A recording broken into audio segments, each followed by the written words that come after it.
Buen día, República, espero te encuentres bien. Buen día a todas las repúblicas del mundo, especialmente de América Latina y del Caribe.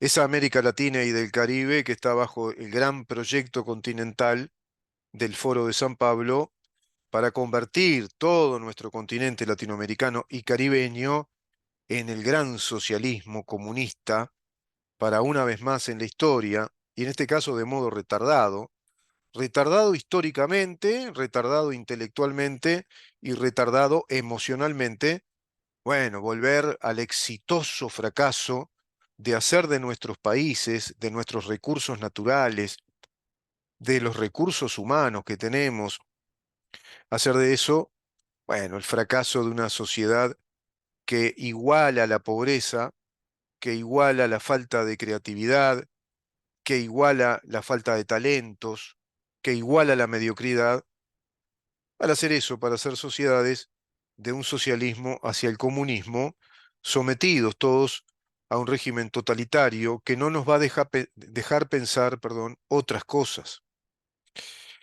Ese es el gran problema de los totalitarismos, que te plantean una receta económica, una receta jurídica, una receta de Estado, como la única. No podés discutirla, no hay manera, porque ese es un régimen totalitario. Y por vía constitucional te van a establecer, bueno, la eliminación de la propiedad privada, o al menos en gran medida, por ejemplo, todo lo que hace a la propiedad privada en los medios de producción, para afuera, el Estado se va a hacer cargo. Todo lo que tiene que ver con los capitales productivos, el Estado se va a hacer cargo. Y por ende, bueno, tu vida va a ser diseñada, va a estar pautada desde las autoridades del Estado, que te dicen ser tus compañeros de lucha, que trabajaron contigo en pos de lograr esa épica comunista de, bueno, la sociedad igualitaria. Y así te formulan lo que te van a instalar, la tiranía de la igualdad social y la tiranía de la justicia social. Son argumentos ideológicos que no responden a argumentos científicos. No demuestra para nada en toda la trayectoria empírica, las ciencias económicas, las ciencias jurídicas, la sociología, que se pueda dar una sociedad próspera, evolutiva, venturosa, desde la igualdad económica, desde la falta de incentivos al no tener propiedad privada. El Estado es un instrumento o una tecnología que está concebido para organizar a la sociedad, para ser un poder organizador de la sociedad a través de reglas de derecho y garantizarnos a todos nosotros una convivencia que responda a esas normas, a esas reglas que protegen nuestros derechos individuales, según nuestra Constitución, consagrados por la misma como derechos inviolables, eternos, permanentes, como lo son los derechos que formula el artículo 7, los derechos subjetivos de ser protegidos en el goce de nuestra vida, nuestro honor, nuestra libertad, nuestra seguridad, nuestra propiedad, nuestro trabajo, y así también las legítimas actividades vinculadas a esos derechos naturales, subjetivos, inviolables, que nacen con nosotros y se desarrollan con nosotros, como la vida misma, el honor de nuestra vida, llevar una vida honorable, la libertad en el sentido de toda la acción humana en el ámbito privado que esté libre de la coacción del Estado. Eso es la libertad para la filosofía liberal que construye el modelo republicano democrático como así se concibió en Occidente y así lo concibieron nuestros constituyentes. Pero los comunistas te dicen que eso no sirve, te plantean todo lo contrario y vas a terminar en un régimen como el de Cuba, como el de Venezuela. Bueno, lamentablemente Uruguay va para ahí. Estaba mirando en nuestras redes sociales, especialmente en YouTube, algunos videos que estamos publicando y que afortunadamente tienen muchísimas visitas ya. Estamos hablando de varios K de visitas.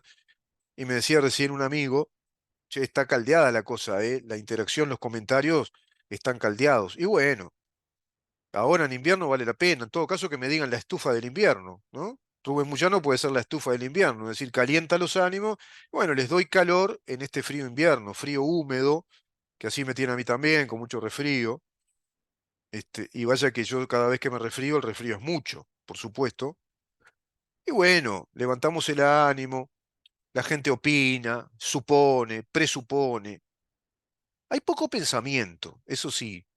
Se opina desde la concepción de una, digamos, ideología, se opina desde los preconceptos, se opina desde prejuicios y se opina fundamentalmente desde la emocionalidad que provoca, curiosamente, un sistema de ideas o una ideología. Increíble. Entonces, a partir de ahí, yo rápidamente me doy cuenta que no estoy ante una persona que piensa por sí misma, que no tiene pensamiento propio, está formulando una estructura de ideas, un pensamiento que está prefabricado por una ideología que esa persona repite, pero a su vez tiene la desgracia de emocionarse y esa emoción va creciendo y se va consubstanciando con ese pensamiento preformeteado que manipuló su pensamiento y construyó una personalidad que piensa de acuerdo a una ideología externa a su capacidad de pensamiento propio y a su vez le ha desarrollado ya un cuerpo emocional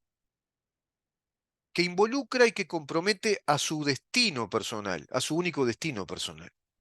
Es mucho más delicado y complejo el tema de las ideas totalitarias, porque totaliza tu conducta, tu voluntad de acción, no te deja ver cosas, porque no tenés la mente abierta a pensar por vos mismo o por vos misma. Entonces te calentás porque alguien dice algo que contradice esa doctrina que te inseminaron a través de talleres doctrinarios, a través de la prédica de ciertos profesores, a través de los sistemáticos libros doctrinarios que lees, si acaso te estás formando o ya te formaste para hacer un cuadro comunista, un cuadro marxista, sea en el Partido Comunista del Uruguay, sea en el Partido Socialista del Uruguay, sea en el MLN Tupamaros ahora con el travestismo político MPP, sea dentro de cualquier corriente del Frente Amplio, todo lo que sea el pensamiento de izquierda marxista desemboca inexorablemente en el pensamiento de una sociedad, digamos, igualitaria, de justicia social, de economía planificada, distribución equitativa de las riquezas, toda esa parafernalia verbal, que simplemente es eso, no se va a cumplir en los hechos porque desde el Estado no te pueden garantizar todo esto que se dice, porque la riqueza hay que producirla. La riqueza se produce desde la escasez. En nuestro mundo no hay abundancia, es todo lo contrario. Existe la escasez de recursos y hay que producir. Y la producción se da en la actividad privada. ¿A través de qué? De la iniciativa privada, de la creatividad que tienen ciertas personas, de la capacidad organizativa, de la capacidad creativa para organizar, de la capacidad creativa para innovar, es decir, para introducirle un cambio importante tecnológico a un objeto determinado, es decir, a una tecnología ya existente. Innovar también puede ser lo que se llama la innovación original, que es crear algo que no existía. El celular digital, por ejemplo. La radio, cuando se descubren las ondas de radio, con Marconi, por ejemplo, y también Tesla. Cuando se descubre cómo hacer funcionar la luz eléctrica como luminiscencia, como una energía que nos ilumine, y bueno, la humanidad dejó las velas y pasó a la luz eléctrica, la gran revolución, comparable a la rueda y al fuego, la luz eléctrica. Luego, el combustible derivado del petróleo, la gasolina, por supuesto los motores a combustión y el acero. Eso hace a distintas revoluciones industriales. Hoy estamos en una gran revolución tecnológica y todo eso, ¿dónde nació, dónde se desarrolló y dónde se está desarrollando? En el capitalismo, claro. Eso que el comunismo aborrece y te dice que es malo, que te oprime, que te ataca, que no te deja crecer, que te quita libertades. Y hablan de una sociedad igualitaria, pero lo mejor que nos puede pasar es que la sociedad sea desigualitaria, no igualitaria. Porque la condición humana es despareja, es heterogénea, tante grazie a Dio, diría mi bisabuela italiana, o gracias a Dios, es despareja, somos heterogéneos, no somos iguales. Por un lado, los comunistas te hablan con esta nueva doctrina comunista, con esta reversión del comunismo en estas nuevas corrientes puestas en boga, la sociedad de la diversidad sexual, y hacen toda un alarde de la sociedad de la diversidad, y sin embargo cuando hablas de pluralidad social, de la diversidad natural de la condición humana, ¡ay no! No, no, no. Tenemos que tener una sociedad igualitaria. Todos tienen que ganar lo mismo, todos tienen que tener los mismos recursos económicos, a todos les corresponde tener los mismos recursos. Vamos a llegar a ese ser social único, donde nadie se va a hacer el vivo con nadie, el hombre no va a ser el lobo del hombre. ¿Y cómo van a ganar todos lo mismo si las condiciones humanas son distintas, son heterogéneas? ¿Y de dónde vamos a sacar recursos para ganar todos lo mismo? ¿Y qué resultado final va a tener que todos ganemos lo mismo y que eso sea obligatorio? Porque no es libre, no es por una libre disposición que todos ganemos lo mismo, se va a imponer eso, va a ser obligatorio. Como en la Unión Soviética, el Estado te va a pagar tanto. Y mientras tenga recursos, porque después se va desfinanciando, porque al romper la competitividad, es decir, al prohibir o al abolir, es lo que hace el comunismo, es decir, elimina la propiedad privada y elimina la actividad privada, bueno, la producción baja, desciende. No va a tener innovación, no va a tener creatividad, porque no hay competencia, no hay estímulo. No hay estímulo de crecimiento porque vos no sos dueño de nada. No tenés la posibilidad de crecer de acuerdo a tus ideas, a tus innovaciones. Y no tenés la posibilidad de generarle trabajo a un mundo de gente y consubstanciarlos con esa tarea productiva de una nueva tecnología, de un producto, porque el Estado comunista no te lo va a permitir. Te va a decir que los gendarmes de ese Estado comunista, que son tus gobernantes, son los dueños de los recursos económicos de ese Estado, de todos los recursos naturales, de la propiedad, y te van a decir cómo y dónde trabajar. Tengo este libro fantástico de Axel Kaiser, el economista callejero. Él decidió escribir este libro para explicar la economía a los que no saben, como a mí, por ejemplo, y vas entendiendo un montón de cosas, ¿no? Nos dice, por ejemplo, en el capítulo, en la lección 5, la productividad determina nuestro ingreso. Tras las lecciones previas, un buen economista callejero, dice él, tendrá claro que el ingreso, es decir, la cantidad de recursos económicos de que se dispone para sustentar la vida, es una función directa de nuestra productividad, claro, de nuestra capacidad de producir, como trabajadores, como innovadores, como tecnólogos, como profesionales. Yo estoy produciendo programas, por ejemplo, estoy produciendo contenidos, estoy produciendo una estética del contenido. El mosquito este me está produciendo una molestia. Siempre estamos produciendo, pero producimos desde nuestra propia actividad, desde nuestra actividad personal. Por eso es sabia nuestra Constitución cuando dice que tenemos esos derechos subjetivos inviolables a ser protegidos en el goce del derecho a nuestra vida, honor, libertad, seguridad, trabajo y propiedad. Se puede trabajar muy poco y ser muy productivo, por ejemplo, consiguiendo un ingreso muy alto, o se puede trabajar mucho como burro de carga, siendo muy poco productivo, obteniendo un bajo recurso económico, bajos ingresos. La diferencia está en dónde? En la capacidad de producir. Y la diferencia está entonces en la tecnología, es decir, en la implementación de esas técnicas que sean idóneas para lograr un resultado económico, la producción de un producto determinado o de un servicio. La diferencia está en la tecnología. ¿Y en dónde más? En la creatividad, en el capital humano y en la habilidad personal. Cuando Carnegie descubre con un socio que haciendo una fusión en hornos entre lo que era el coque y el hierro, se lograba una aleación infinitamente superior al hierro, que es el acero. ¿Y ahí qué pasó? Hubo innovación, creatividad, inspiración de dos personas y se abocaron a trabajar creando hornos para hacer la fundición del coque con el hierro en amplios recursos minerales que tenía Estados Unidos en aquel entonces, y surge un gran impulso de la revolución industrial en los Estados Unidos, generándose después la industria de los trenes, las vías ferroviarias, la construcción de trenes y también de qué, de barcos. Los ingleses estaban en lo mismo, esos barcos se los van a dar a los japoneses, que por eso se van a convertir en una marina a nivel, digamos, militar muy poderosa, que va a tirar abajo a los pavotes rusos que se la seguían creyendo en la época de los Romanov y tiran abajo toda la marina imperial báltica, que era la marina más fuerte del momento. Bueno, se la hunden toda los japoneses porque contaban con las tecnologías avanzadas de la revolución industrial de los ingleses y de los norteamericanos que habían descubierto el acero. Y por supuesto, ya la combustión. Y por supuesto, tecnologías ya misilísticas para desarrollar con más precisión ciertos bombardeos. ¿Te das cuenta? Siempre es productividad a través de qué?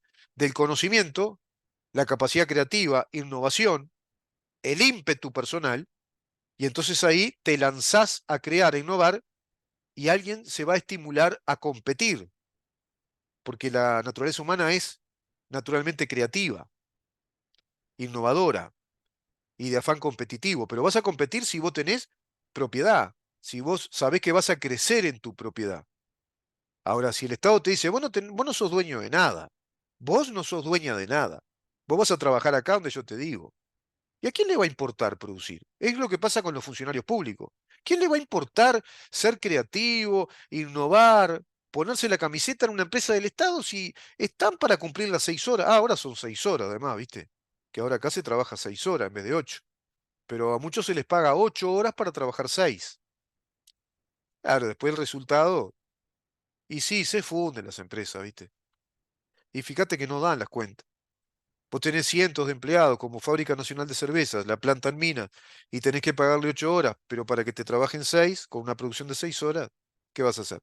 Pero volviendo al Estado, ¿quién se va a poner la camiseta? ¿Quién va a innovar? ¿Quién va a crear? Si es un funcionario del Estado, un funcionario público que cobra regularmente su sueldo, va a ser siempre ese sueldo, por bueno que sea, va a tener ese salario vacacional, va a tener ese aguinaldo y ese régimen de licencia, y va a ser siempre eso bien tabuladito, igual como un cuentagotas y no va a salir de ahí. Entonces, ¿qué estímulo va a tener? ¿A crear qué? No, que creen los países que tienen capitalismo y que van creando tecnología. Nosotros somos tercer mundo, somos un país pobre. Tenemos que organizarnos más o menos de la manera que podemos y nos armamos ahí con buenos funcionarios públicos que ya de bueno no tienen nada, que son todos militantes comunistas, y tenemos que tener empresas del Estado ahí simulando que funcionan. Ese es el Uruguay que estamos teniendo hoy, un desastre. Siempre se dice, ¿no? En el dicho, tenés que enseñarle a pescar, ¿no? Entregarle la caña, el reel, enseñar a pescar y no darle la pesca. Bueno, el comunismo quiere que te den la pesca. Chao, dame lo que pescás, nosotros queremos vivir tranquilo, sí, que todos ganemos más o menos lo mismo, que acá nadie se haga el vivo, ¿viste? Muy cavernícola. O sea, no, es anticientífico el punto de vista económico eso. No vas a avanzar nunca. Vas a tener siempre el mismo resultado. Dicen que dijo una vez Albert Einstein que si haces siempre lo mismo vas a obtener el mismo resultado. Y sí, es una ley matemática y física a la vez. Físico-matemática. Es impresionante, ¿no? A ver si encuentro otro pasaje de Axel Kaiser que es muy interesante. Por ejemplo, el salario. ¿Quién paga el salario? Pues está la teoría de la explotación, ¿viste? Marx había hecho todo un relato de la plusvalía. No existe la plusvalía. Después se lo demostró Karl Menger, el fundador de la Escuela de Austria, pero se lo demostró con fórmulas matemáticas, le explicó en lenguaje matemático que no hay posibilidad alguna de pensar o concebir que hay una explotación al trabajador de acuerdo a las utilidades que la empresa obtiene, es decir, de acuerdo a los márgenes de ganancia que tiene. No es sobre la base del valor agregado que le da el trabajador y que ese valor agregado no se lo paga el empresario. No, porque el trabajador no le da valor agregado al producto final. Lo que está generando el trabajador es el necesario costo para la producción. Forma parte del coste de producción.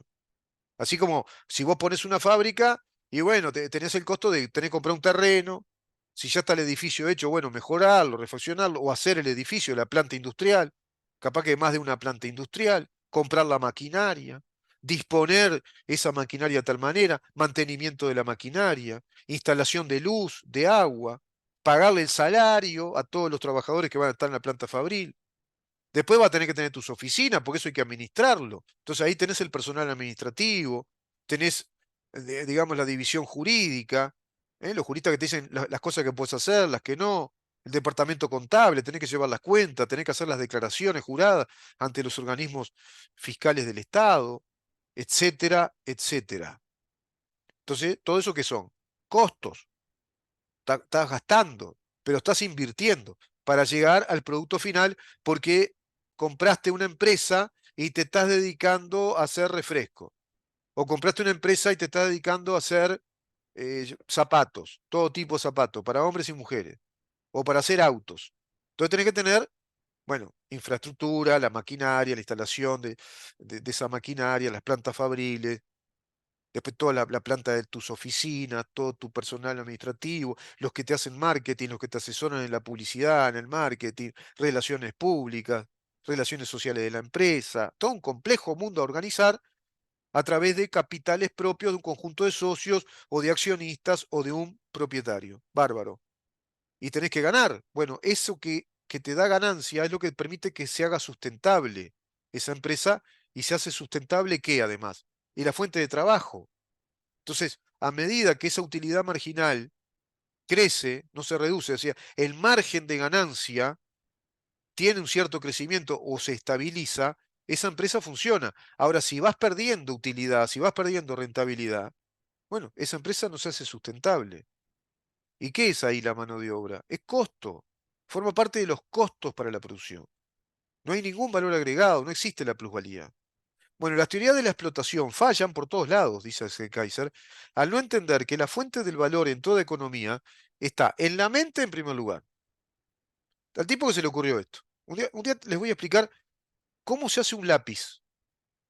¿Cómo se hace un lápiz? ¿Quién creó la idea del lápiz? ¿A quién se le ocurrió hacer un lápiz? Y después vienen las viromes, las lapiceras. ¿A quién se le ocurrió hacer esto que estamos compartiendo y disfrutando muchísimo? Internet. ¿A quién se le ocurrió el motor a combustión y surgieron los autos? La mente, ¿no? Primero. Y después eso sigue, la mente siempre mejorando todo ese producto. La productividad que determina nuestro ingreso se refiere a qué? A la capacidad que tenemos de satisfacer las necesidades y los deseos derivados de nuestras propias valoraciones subjetivas. Los precios son el valor que el mercado le da porque son información. Es la información de las necesidades que el mercado tiene. La oferta y la demanda tienden a un equilibrio siempre, porque el mercado sabe lo que quiere consumir, lo que demanda, y ahí el mercado que produce sabe lo que el mercado le demanda. No va a producir muchísimo más de lo que el mercado le va a absorber. El capital, por lo tanto, en contra de lo que piensan los marxistas, y muchas personas hasta el día de hoy, es la fuente de la prosperidad. No hay otra manera. No hay otra manera. ¿Y en dónde están las fuentes del recurso? En el mercado de los consumidores. Si vos tenés una empresa que crece en consumidores, crece entonces la productividad. Necesitas crecer en productividad y crecen ¿qué? Los ingresos económicos de esa empresa. Y esa empresa a su vez va a ¿qué? A trasladar de esos ingresos económicos todos los recursos económicos que necesita para sustentarse. Mantenimiento de la planta fabril, de la maquinaria, el mantenimiento de la maquinaria, del personal administrativo y el pago de todos los salarios como corresponde. Y se queda con un dinero que es la ganancia. Y lo puede reinvertir. Y hay varios mecanismos para la reinversión. Por lo tanto, el mercado que consume es el que te paga el dinero. Por eso, la actividad real, económica, productiva de riquezas es privada, no es pública. El Estado no produce riquezas. El Estado no es una fábrica. El Estado no es una empresa con innovadores, tecnólogos que vayan creando productividad y generen mercado. El Estado está para administrar los recursos de todos nosotros. Vamos a una pausa.